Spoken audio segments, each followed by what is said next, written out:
আলহামদুলিল্লাহ, আল্লাহ রাব্বুল আলামিনের দরবারে শুকরিয়া যে আল্লাহ তাআলা আমাদেরকে এমন একটি মহতী জায়গায় আসার তৌফিক দান করেছেন। এই জন্য দিল থেকে শুকরিয়া আদায় করে সকলেই বলি আলহামদুলিল্লাহ। সম্মানিত উপস্থিতি, আমরা সকলেই জানি যে আমরা কেন আজকে এখানে উপস্থিত হয়েছি। আমি মূল কথায় বিভিন্ন আঙ্গিক কথা না বলে মূল কথায় আমি চলে আসি। জনাব মুহাম্মদ রাসূলুল্লাহ সাল্লাল্লাহু আলাইহি ওয়াসাল্লাম যখন মদিনা থেকে আবার মক্কা বিজয়ের জন্য যখন মক্কাতে আগমন করলেন, তখন তিনি তার একটা চরিত্র দেখাইছেন, ক্ষমার চরিত্র দেখাইছেন।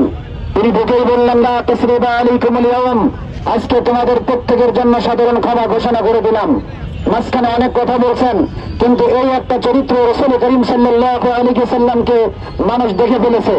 কিন্তু আল্লাহ তাআলা এমন কিছু মানুষ রাখছেন যাদেরকে ক্ষমা দেন নাই, বিধান দিয়েছেন। কি বিধান? মালউনিনা আইনামা সুকিফু ওয়াখুযু ওয়া কাত্তিলু তাকতিলা। যে সমস্ত মানুষগুলো মালউন, যেটা বাংলায় আমরা বলি মালাউন। কি বলি বলেন? মালাউন শব্দের অর্থ কিন্তু হিন্দু না, বুঝতে হবে। মালউন শব্দের অর্থ হলো যারা আল্লাহ এবং তার রাসূলকে গালি দিয়ে কষ্ট দেয়। সে হিন্দু হতে পারে, সে খ্রিস্টান হতে পারে, সে মুসলিম হতে পারে, সে বৌদ্ধ হতে পারে।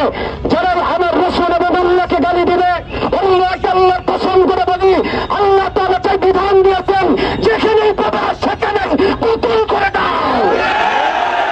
আমার রাসূলকে গালি দিলে আমাদের দিলের মধ্যে কষ্ট রাখবে, আমাকে গালি দিবেন কষ্ট নেই, আমার বাপকে গালি দেন কষ্ট নেই, মাফ করে দেবো।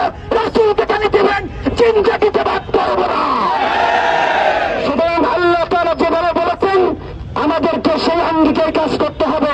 বিগত সরকার প্রধানের সামনে যখন আমরা এই কথাগুলো বলতে গিয়েছি, আমাদেরকে জঙ্গি আখ্যায়িত করা হয়েছে।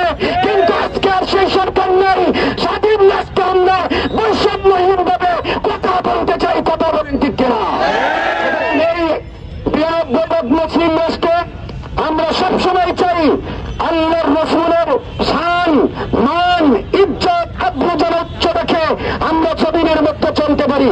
সম্মানিত উপস্থিতি, আর একটা কথা বলে আমি শেষ করে দিই। যেহেতু আল্লাহ রাসূল সাল্লাল্লাহু আলাইহি ওয়াসাল্লাম ক্ষমা করেছেন, কিন্তু 15 জনের কথা আছে। ইমাম ইবনে তাইমিয়া রাহমাতুল্লাহি আলাইহি তার কিতাবের মধ্যে 15 জনের নাম উল্লেখ করছেন।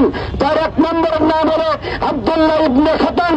তিনি শুধুমাত্র রাসূলের এই ঘোষণার পরিপ্রেক্ষিতে কাবা ঘরের গিলাফ ধরে তিনি পড়াই থাকলেন। হযরত আলী রাদিয়াল্লাহু তাআলা আনহু খোলা তরবারি নিয়ে এক দল দিয়ে তার দেহ থেকে কল্লাটা দ্বিখণ্ডিত করে দিয়েছেন। সুতরাং আমাদের থেকে শিক্ষা দিতে হবে। অবশ্যই আল্লাহ তাআলার বিধান জমিনের মধ্যে আমাদের কাছে বড় কিছু। এই জন্য যখন যেইভাবে রাসূলের এই ইজ্জত এবং তার সম্মান হানির ব্যাপারে যখন আমাদেরকে আহ্বান করা হোক, যেই দল থেকে পরীক্ষা দেবো, এই ব্যাপারে কোন রাজনৈতিক ইস্যু নয়।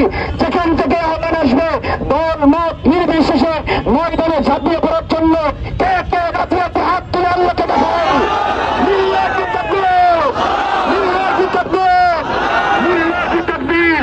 সম্মানিত উপস্থিতি, আর একটা কথা, হাতে হাত কাউকে করে রাখেন। আর একটা কথা বলি, এখানে আমাদের জান এবং মাল দুইটাই আল্লাহ রাস্তায় খরচ করতে হবে। এই জন্য আমরা জান দেওয়ার জন্য এখানে রাস্তায় এসেছি।